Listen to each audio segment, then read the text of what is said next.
bitta holat bo'lgan. Mana shu menga 16 ta ishlaydigan bir necha doktorlar shuni aytgan. Qaranglar, shu yerda bitta muhim narsa bor. Shuni qoida qilib qo'yib olinglar. Kasalliklarni ikkita katta guruhga bo'lsak bo'ladi. Birinchisi organik, og'ir, asoratli, o'lim xavfi yuqori bo'lgan kasalliklar. Ularga o'sha insult, infarkt, juda ko'p kasalliklar bor, onkologik kasallik. Bular hammasi og'ir, asoratli kasalliklar. Ikkinchi guruh funksional.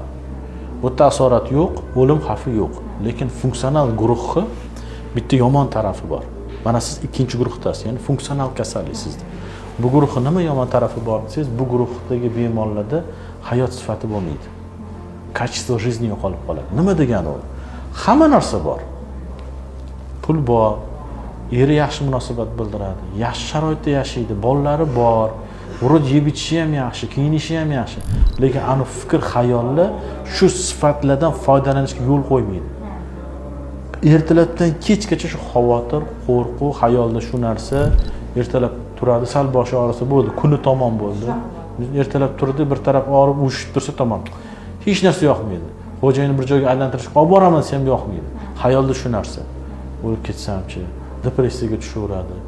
Bir xursandchilik bo'ladi, bir xursand bo'ladiki, voy bu xursandchiliklar bilmaydi, ko'pchilik meni ichimda nima ketayotgani, yaqinda bir xabar chiqadi, hammasi voy deydi, lekin meni o'larkanman deb. Ko'rdingizmi fikrni?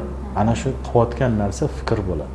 Demak, sizda muammo miyangizda emas, tanangizda emas, qo'lingizda emas, asabingizda emas.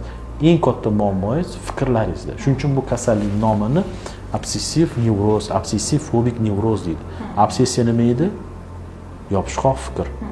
Miyangizga men kasalman degan fikr nima qiladi? Yopishib oladi. Menda qanaqadir kasal bor degan fikr yopishib oladi. Va bu fikrlar nimalar kuchaytiradi? Internet kuchaytiradi. Sizga o'xshagan bemorlar internet shaydosi bo'ladi. Internet kirib o'qiyveradi kasalni. ChatGPT bilan gaplashaveradi, yozaveradi. Bo'ldi. Xuddi shunaqa. Qaysi doktor nimadir deb vahima qilsa tamom. Menda shu bo'lishi mumkin deydi. Mana boshingiz og'rib yuradi. Darsda eshittasizda bittasi oshqozonida rak bo'lib qoldi. Bo'ldi. Siz oshqozoningizni o'ylashni boshlaysiz. Voy, ishqilib menda yo'qmi-ki? Kasal bo'lib qolmasmi? Hozir masalan siz vahima bilan 16-go'rbanitsani qabul bo'limiga borsangiz, hamma eksterni keladigan joy sizga qaramaydi ham dash. Deydi, bu vahimachi ekan. Chunki biladiki, sizda hech qanaqa xavf yo'q. Qo'pol qilib yetganda o'lib qolmaysiz. Lekin infarktga qaramasa, teloga qaramasa, insultga qaramasa o'lib qolishi mumkin. Uchun ularga ko'proq e'tibor beradi. Bitta holat bo'lgan. Mana shu menga 16 ta ishlaydigan bir necha doktorlar shuni aytgan. Ya'ni 16 ni priyomnisi bor. O'tgan masalan kechqurun bilan bemorlar keladi. Koronavirus vaqtida juda maza qilib ishladi deydi. Nimaga desam, sababi deydi, haqiqiy kasallik keldi deydi. Qo'rqoqlar hamma uyda o'tirdi deydi. Mana keladi, chisti infarkt, chisti insult, chisti hozir koronavirus tugadi deydi.